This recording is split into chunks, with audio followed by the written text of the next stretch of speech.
Welcome back to Blackboard as we move into Module 2. This week, the reading in Chapter 6 will take you to program planning, specifically exploring ways and best practices to discern interventions that's going to address those community needs that you are uncovering in your community needs assessment. It will also help you understand that this entire process of program planning is not a simple one and requires a deep dive into decision making for the best ways to reach your audience. Then add to this lots of creativity of your own design for coming up with meaningful programs. And the process is not finished with the implementation of the program, but requires critical thinking on the backside in evaluating what works well and aspects of the program implementation that could be problematic.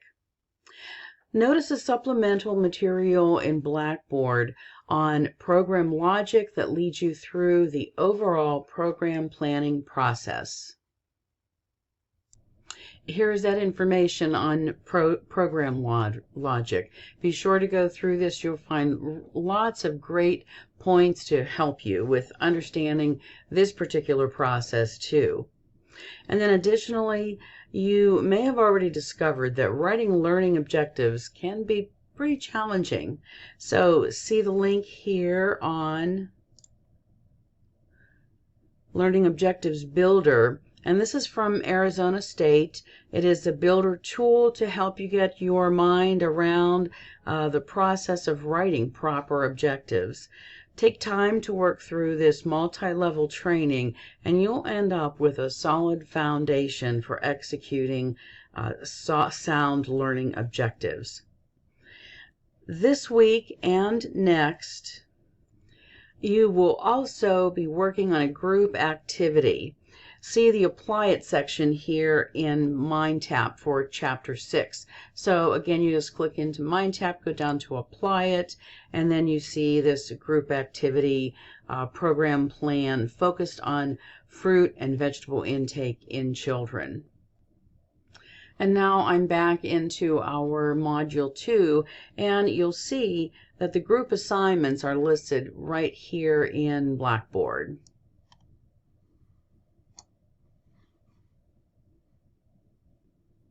Your group will respond to the MindTap questions and summarize those results in a narrated video or a narrated PowerPoint presentation, and you'll post that to the Module 2 discussion board. This is going to be a brief video or narration, so do keep that in mind. And then during week 3, you will review other groups' summaries and respond to the discussion board questions. So see the assignments here for more details to gather a little more clarity from all of that. There are a few small assignments in MindTap for 208 this week as well. And then I'd like to draw your attention to the practicum. This week will also help you work through the project proposal, where you'll be taking details that you've discovered in the community needs assessment, capturing some feedback, requiring some of your revisions on your part of the first 3 sections of the assessment portion, and finally consolidating everything into that full project proposal, submitting it into Blackboard in DIT 209 for final review.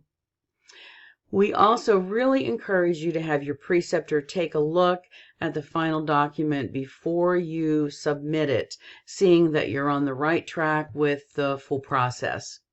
Have a great week, and as always, stay connected with the discussion board if you have any questions or concerns for Mrs. Boland-Anhalt or myself.